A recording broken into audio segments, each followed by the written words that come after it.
guys! Ngayon nga ay February 14. So alam niyo naman kung ano sinaselebrate natin tuwing February 14. Pero kami, wala kami sa restaurant para makipag-date. Ngayong araw ay nandito ako sa bangko. Nag-inquire lang naman ako. Hindi po ako nag-withdraw para pang date. Ayan, ngayon pupunta ako sa kakainan namin ng kapatid. Lunch na rin naman ng mga oras na to at nagugutom na kami pareho. At dito sa kinainan namin mga ka-vlog, kumain kami sa kawali. Hindi uso dito ang plato. Oh ha, ayan na. Pero malit lang yung nakawali mga ka-vlog. So, ang in-order nga pala namin dito ay sisig. Pangalawang beses ko nang kumain dito at nasarapan talaga ako sa sisig nila kaya sisig pa rin yung in-order natin. So ito nga kapatid ko, natatawa ako kasi may kalamansi ang kasama ko, nakita niyo kanina. Sabi niya, para saan tong kalamansi? So, natawa ako kasi naalala ko pala first time niyang kumain dito. At hindi niya alam na yung sisig nilalagyan ng kalamansi. O baka meron din diyang hindi pa nakakaalam na ang sisig ay nilalagyan ng kalamansi.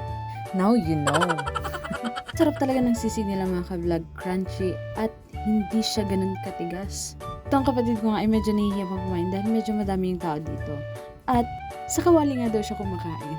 Ito nga palang sisig mga ka-vlog ay may sili tong hiniwa-hiwa sa ibabaw. Pero hindi kami mahilig sa sili kaya tinanggal namin ng kapatid ko. So hindi namin malasahan yung anghang ng sisig.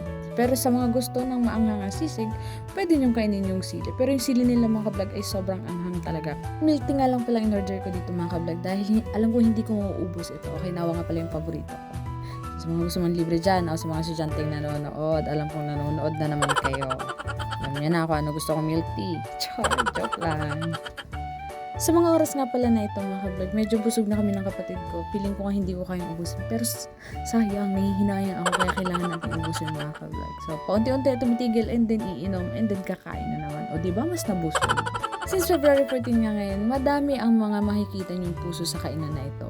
And nakikita na ako sa design nila. Ang ganda lang talaga ng ambience ng kainan na ito mga ka-vlog. So, kung gusto niyo kumain dito, punta lang kayo sa Teacup, malapit sa dating terminal ng Pasakaw. At sa wakas mga ka-vlog, success tayo na ubos natin yung ating kinakain.